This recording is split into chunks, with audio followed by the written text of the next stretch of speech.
அனைவருக்குமே வணக்கம்.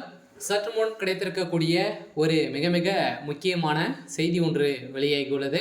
சற்று முன் செந்தில் பாலாஜி ஒரு பக்கா திருடன், பரபரப்பு தீர்ப்பு, உச்சநீதிமன்றம் அதிரடி, இது மாதிரி அதை பற்றினா செய்திகள் வந்து வெளியாயிருக்கு.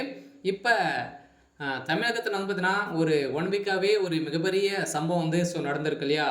வரலாற்றிலேயே முதல் முறையாக தமிழகத்தில் முதல் நாட்டிலே வந்து பார்த்தீங்கன்னா இப்போ தான் வந்து டாஸ்மாக் உடைய அலுவலகத்திலும் டாஸ்மாக் உடைய நிறுவனத்திலும் ரைடுகள் நடந்திருக்கு. இந்த ரைடின் படையில் தான் வந்து பார்த்தீங்கன்னா இதில் செந்தில் பாலாஜி அவர்கள் வந்து இது வரைக்குமே ஒரு அமைச்சராக பொறுப்பேற்றிலிருந்து 50,000 கோடிக்கு மேலே மெகா ஊழல் நடந்திருக்கு அப்படின்ற மாதிரி அமலாக்கத்துறை அதிரடியாக களத்தில் இறங்கி அவருக்கு சம்மந்தப்பட்ட நிறுவனங்களிலும் 10க்கும் மேற்பட்ட அதே மாதிரி இருந்ததுன்னா அவருடைய ஒப்பந்ததாரர்கள் டாஸ்மாக் உடைய கடைகள் வந்து பார்த்தீங்கன்னா அதே மாதிரி எம்பி ஜெகதரட்சனுடைய தொடர்புடைய டாஸ்மாக் உடைய ஆலைகளிலும் பார்த்தீங்கன்னா அதிரடியாக ரைடுகள் நடந்தது. இந்த ரைடின் அடிப்படையில் எக்கச்சக்கமான பணங்கள் மெகா ஊழல் நடந்திருக்கு அப்படின்ற மாதிரி அமலாக்கத்துறை கண்டறிந்து இப்போ அறிக்கையை வெளியிட்டு இருக்காங்க.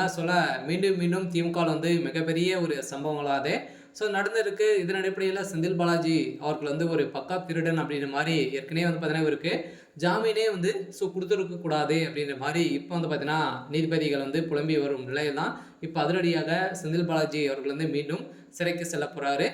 வந்து இப்போ அமலாக்கத்துறை கஸ்டடியில் தான் செந்தில் பாலாஜி அவர்கள் வந்து இருக்காரு. இவருக்கு நீதிமன்றம் வந்து பார்த்தீங்கன்னா ஒரு பக்கா திருடன் அப்படின்ற மாதிரி ஒரு பட்டம் கட்டி வந்திருக்கக்கூடிய நிலையில் தான் இவருக்கு ஏற்கனவே அதிமுக ஆட்சி காலத்தில் நிறைய வேலை வாங்கி தரவு தான் மெகா மோசடி வந்து செஞ்சுருக்காரு அப்படின்ற மாதிரி தொடரப்பட்ட முதல்வர் ஸ்டாலின் அவர்கள் தான் இப்போ வந்து பார்த்தீங்கன்னா இவர் வந்து உத்தமரே அப்படின்ற மாதிரி அவருடைய கட்சியிலே சேர்த்து இப்போ அமைச்சராக பார்த்து அழகு பார்த்து வரும் முதல்வர் ஸ்டாலின் அவர்களுக்கு தான் இப்போ ஒரு மிகப்பெரிய ஈடியாகவே விழுந்திருக்கு.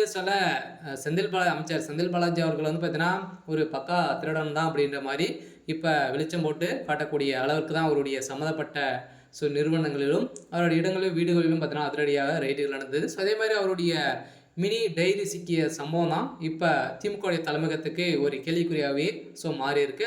திமுகவுடைய தலைமையகத்துக்கு ஒட்டுமொத்தமாகவே இப்போ வருகின்ற சட்டமன்ற தேர்தலுக்காகவே ஒவ்வொரு ஓட்டுக்குமே வந்து பார்த்தீங்கன்னா 2,500க்கு மேலே வந்து பார்த்தீங்கன்னா பணங்கள் கொடுக்க போகிறதாக ஒரு வாகனங்கள் வந்து இருந்து வந்த நிலையில் இப்போ ரகசிய தகவல் கிடைத்திருக்கு. அதெல்லாம் இதற்காக தான் இப்போ குறைந்தபட்சமே இது ஒரு 3 மாதங்களே இப்போ தான் 1000 கோடிக்கு மேலே குறைந்தபட்சம் மெகா ஊழல் நடந்திருக்கு அப்படின்ற மாதிரி தான் தொடரப்பட்ட ரகசிய தகவல் கிடைத்திருக்கக்கூடிய அடிப்படையில் தான் இப்போ இவருக்கு சம்மந்தப்பட்ட நிறுவனங்களிலும் அதே மாதிரி 10க்கும் மேற்பட்ட ஒப்பந்ததாரர்கள் வீட்டிலும் பார்த்தீங்கன்னா ரைடுகள் நடந்த சம்பவத்தின் அடிப்படையில் தான் இப்போ அதிரடியாக செந்தில் பாலாஜி அவர்கள் கதை ஒட்டுமொத்தமாக முடிந்திருக்கு.